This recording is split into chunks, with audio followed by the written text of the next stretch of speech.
Welcome to the fourth video in this series. What we're going to do in this one is we're going to drop oil slicks randomly around the track as the race is running. To do that, we need to create a couple of scenes. One's the oil slick itself, which the car can crash into, and the other one is something actually that can follow around this path here and randomly drop those oil slicks. So we'll start off with the oil slick. So I'm going to make a new scene. This needs to be positioned somewhere. It needs collision detection as well, non-physics. So we're going for the good old area 2D. So I'll make a new node, area 2D, and change this to oil, I think. Then do Control-S to save, and go into scenes, make a new folder called oil, and save that here. Then what we can do is we can add a sprite 2D to this.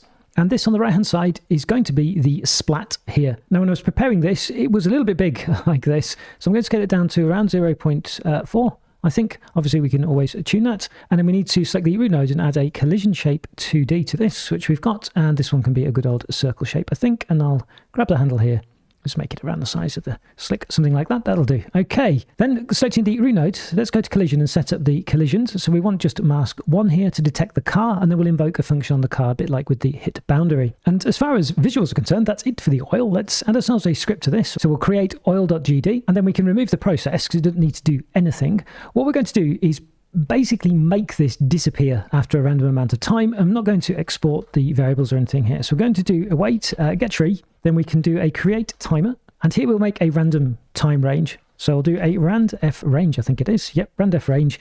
And I don't know, we'll do between every, let's say 2 seconds or maybe 3 seconds. They can last a little bit longer. Let's say 3 and 5.0 seconds. So we create a timer that's random between 3 and 5 seconds, and then we can await for the timeouts there. Once the timeout's done, what we're going to do is queue free, so it's simply going to disappear. So I'll do Control-S to save. Then selecting the root node, going to node on the right-hand side, let's hook ourselves up to the area entered.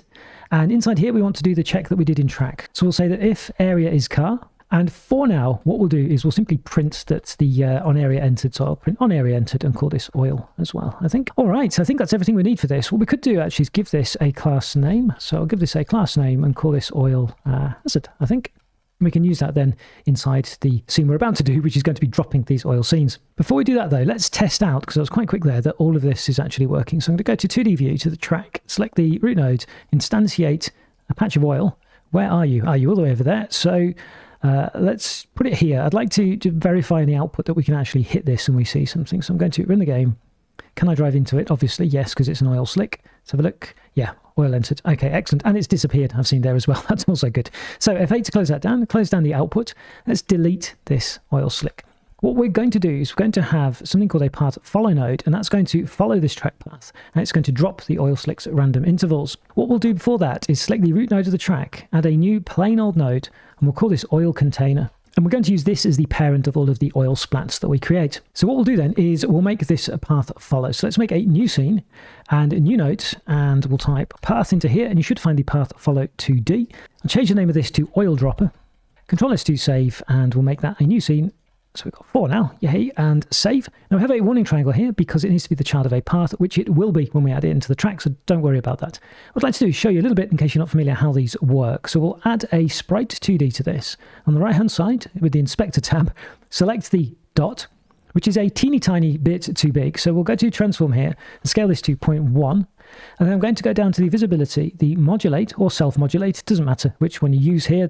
Self-modulate applies to this itself, modulate to it and all of its children. So I'll grab hold of modulate, and we want some green. Well, I would like some green here, so I'll drag these sliders and leave the green at full. So it goes a little bit green like this, that'll do. Then go to track and select the track path, and we can instantiate as a child of the track path our oil dropper.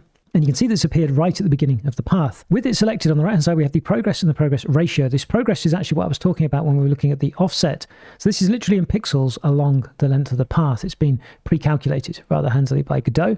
And then what we also have is this progress ratio, which goes from 0 to 1. So it's effectively a percentage of how far we are along the path. So the path follows are really cool nodes, and all you have to do to get them to move is simply update the progress or the progress ratio, whichever one you want. So we will, every process frame, update the progress by a certain amount multiplied by delta, and it'll carry on going along the path.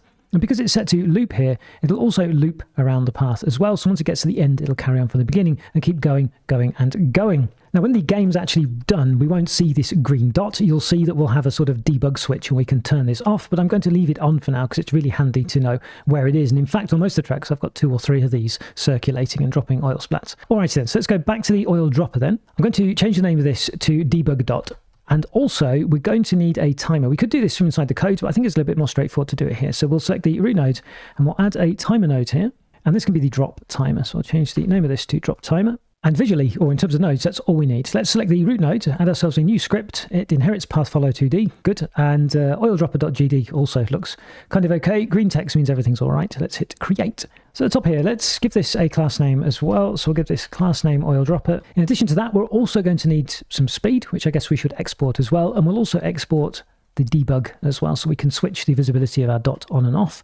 So we can export debug, and I actually have this by default on for now. We can always turn it off later. Then we'll export our speed, so we can go around certain speed, say 100 pixels per second. Now we're going to need access to the oil container here, because I'd like to add all of the oil patches as children of our oil container on our track. So the way we'll do that, so there are a number of ways of doing it, but the way I've decided to do it is actually to export this, and we'll drag and drop it in the inspector. So we'll have a node that we're expecting in the inspector here. And if it's assigned, then what we can do is use it to create our oil patches. When it comes to creating the oil patches, we're going to use our drop timer, and we're going to do it with a little bit of randomness. If we select the drop timer on the right hand side, the moment it's set to a wait time of 1 and not to start or anything. So what we'll do is we'll set it to 1 shot, and then we'll write ourselves a function inside our code for the oil dropper here to actually start it manually with a little bit of variance. And what we'll do is we'll actually set this variance up as an export as well. So I'll call this a drop time var for variance. The type of that's going to be a vector2, and really we can set this to whatever we like. I'll initially set this to 3 to 8, let's say.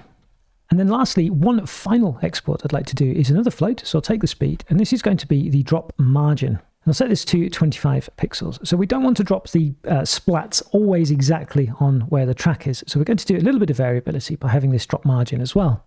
And I think that's all we need for the export. So we're going to need access though to this debug dot to turn it invisible if we're not debugging, and also to the drop timer because we want to be able to start our drop timer. So make a little bit of space and drag in the debug dot and drag in the drop timer as well. All right, okay, so let's get hold of the drop timer, click node on the right hand side, double click on the timeout, and we want to go to the oil dropper receiver method on drop timer timeout. So I'll click connect there. That should hopefully have added, yes it has, the function down the bottom here. So let's first of all set up this actually moving. This is pretty straightforward. We get the progress, which is the pixels progress plus equals, and we can do delta multiplied by our speed. And that should have this actually moving around the track. We can already check that out by running the game, and we should see our dot now following and moving around the track. And it'll loop around the track as well, which is pretty cool. So I'll press F8 to close that down, close down the output. Next, we want to start our timer. And the way we're going to do this is by using a function to add a little bit of this randomness. So I'll make a new function called start timer. And here we'll set the wait time of our drop timer to be some kind of randef range. And we want to go from, where are we? Our drop time variance, .x and .y, and then we can start the drop timer. So we need to start this timer because it's not auto starting. There's a reason for that. The reason is later on we'll actually not start it until the race has started. For now though, what we can do is invoke this directly inside the ready. So as soon as this is created, the drop timer gets started and then it'll time out. And when it times out, what we want to do there is drop a splat of oil. That means we need to instantiate an oil scene, and I'm just realizing we don't have access to that. So let's go into the scenes here and into the oil. I'll scroll up to the top of our code, make some space here, and we can then drag or control drag this into here, and that should then preload the oil. Now, when you do that, you may or may not see a UID here. It depends a little bit on your settings. What it's actually doing here is preloading the oil scene, which is being referenced by its unique ID. So if you're not aware of it, Godot, when it creates your resources or imports your resources, creates your scripts and your scenes, they're all given unique IDs. These are used when the game's actually running or packaged.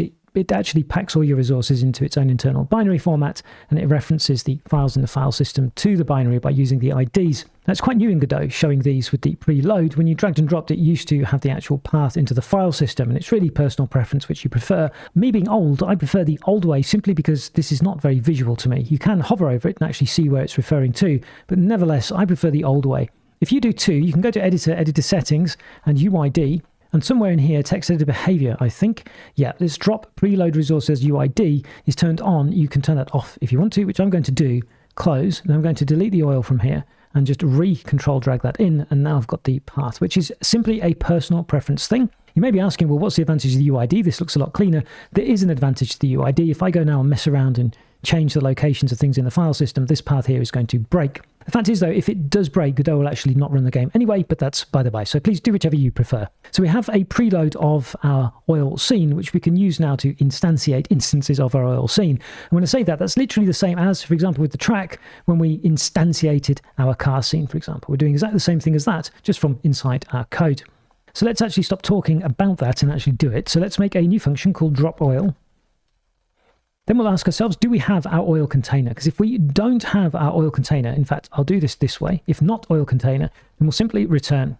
The reason being here, it's quite easy to forget to actually assign it in the IDE, and we don't want the program to crash by adding something to something that doesn't exist. What we could actually do here, instead of directly returning, is we could actually push an error here. So we see some red inside the output here when running the game if we haven't got an oil container. So I'll say drop oil container. So at least we know we're not there, or I can put not assigned. So we'll see red text if we don't assign this and get a handy reminder. Otherwise, what we can do is actually make an instance. So we'll say var, and I'll say oil_hazard.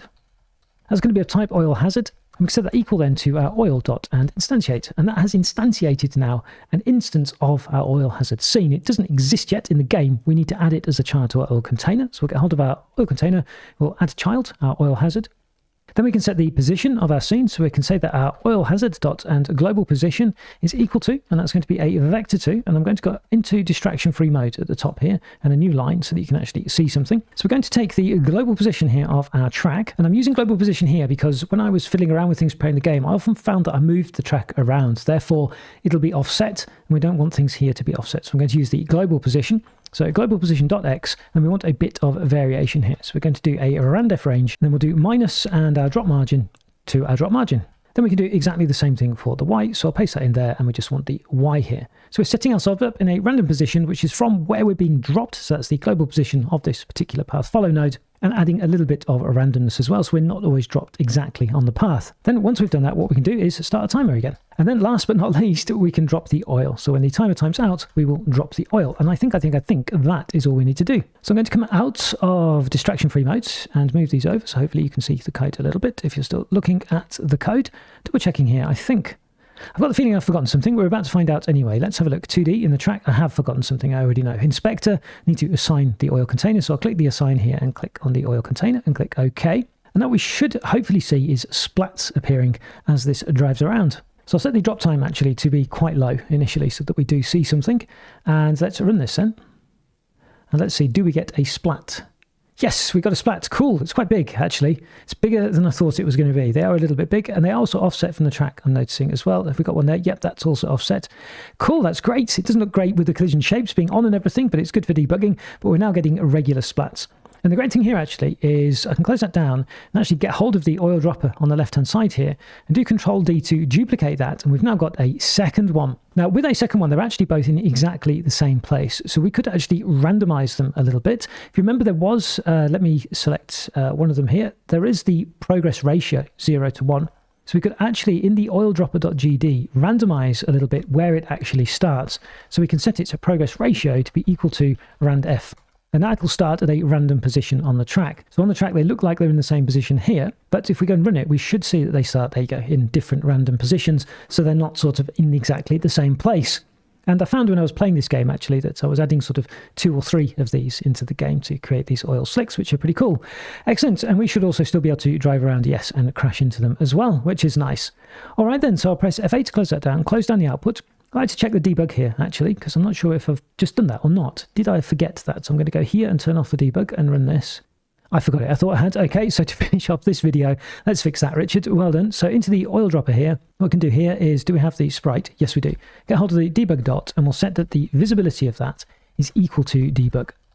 Okay, so if I run this again, okay, the dots have disappeared, but we should still see some splats appearing now and again, hopefully. Anyway, there's one. Excellent. Good.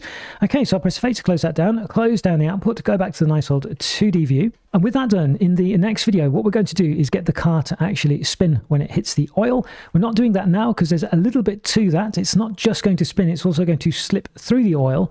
And that's going to add a little bit of complexity to the car. So we're going to have to do some refactoring inside here as well. So I'll see you for that in the next video.